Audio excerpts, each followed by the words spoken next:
forecast first. Sponsored by Matex Heating, Cooling, and Plumbing. All right, happy Monday to you. Back to work and school on this warm day as temperatures jumped back to the upper 80s, 88 in Danville, along with Lincoln right now. Then you've got some 87s, Mattoon, Decatur, and Champaign. The warm spot, Effingham right now at 89 degrees. So a really warm Monday out there. Nothing on the satellite radar in our neck of the woods yet, but we are going to be watching well to our north as storms develop and may slide in here overnight tonight. But this evening, no issues. Warm out there with temperatures still in the mid-70s through much of tonight. Come back, we'll talk about thunderstorms, maybe a strong storm or two for some. We'll show you that when we come back. WCIA 3 News starts right now. Now from WCIA 3 News.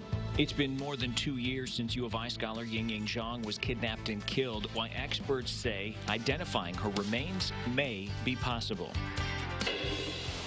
And a teacher in Central Illinois is facing sexual abuse charges, while claims from a current student have police reopening a case from nearly 15 years ago. There have been 2 semi-crashes on the same interstate in less than a week. What the people who drive those trucks want you to know when you share the roads with them. You're watching your local news leader. This is WCIA 3 News at 5.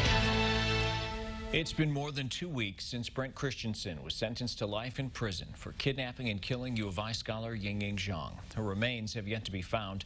Good evening, I'm Paul Cicchini. Jennifer's off tonight. Zhang was a visiting scholar from China. Her family has said time and again the only thing that would bring them closure would be returning Zhang's remains to China. Friday, an attorney for the family said there's a possibility her remains could be in Vermilion County. WCIA 3's Courtney Bunting joins us now. So, Courtney, did they know where in the county?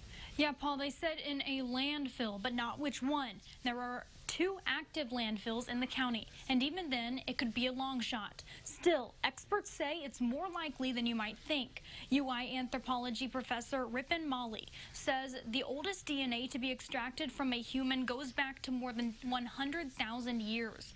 DNA can also be taken from just about any part of the body. And if DNA is not an option, a lot of information can be found in someone's teeth alone.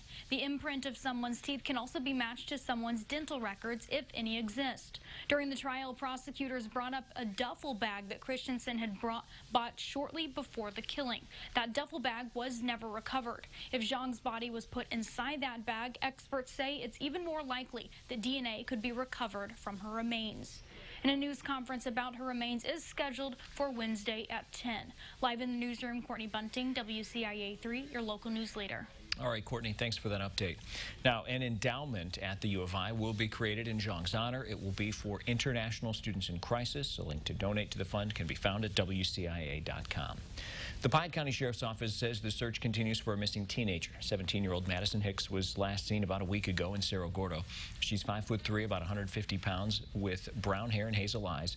She was last seen wearing shorts, a t-shirt, sunglasses, and hat. Family says she may have had cold feet about moving out of Illinois and took off. Anyone with information is asked to call the Piatt County Sheriff's Office. New at 5, a man in Forsyth working as a teacher in Normal is facing charges of criminal sexual assault and abuse of a child. 47-year-old Jonathan Hovey works at Normal Glen Elementary School. Police say the school district contacted them after a student told their parent Hovey repeatedly touched her inappropriately. They also reopened a report from 2005 when a first grader said she was also touched inappropriately. A man was arrested after a traffic stop early this morning in Decatur. Officers say it happened on East Harrison Avenue and North Illinois Street. Police say they pulled over someone and the man started making movements toward the passenger seat. That's where officers found a gun. That man tried to run, but officers arrested him. Champaign County Crime Stoppers need help identifying a suspect in 2 robberies. Surveillance cameras captured that same suspect in 2 separate robberies on the same day. Last month, a trailer was stolen from the driveway of a home on West Church Street in Savoy. 10 minutes later, police say the same suspect used the stolen trailer to steal a riding lawnmower from South Mattis Avenue in Champaign. The vehicle was described as a larger-sized, dark-colored SUV. A witness described the vehicle as having a badge or similar decal underneath the rear window. This week's wanted subject is Matthew Anderson. He's wanted on $200,000 bond for probation violation, burglary in Champaign County.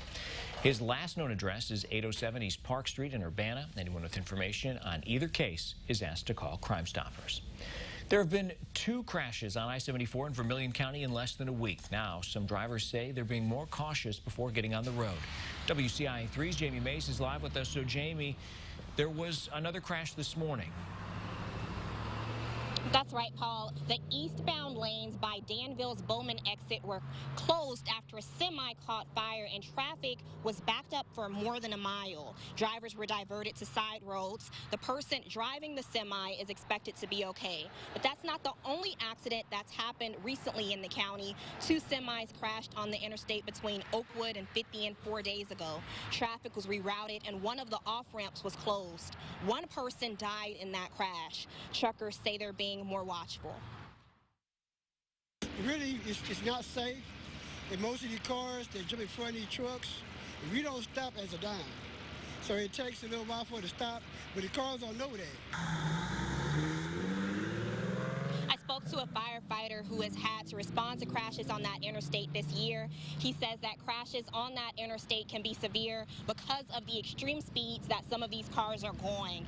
He says that he wants people to slow down. Later on tonight, you'll hear from first responders about what they want you to do and what they're saying to urge drivers to just be safe on these roads. Live in Champaign, Jamie Mays, WCIA 3, your local news leader. All right, Jamie, thanks. We'll look forward to that report later tonight. Now, even though there have been recent crashes on I-74, there is one road that's actually called the deadliest in the state. That's Route 45. Data from the National Highway Traffic Safety Administration shows about a dozen people die on that highway each year.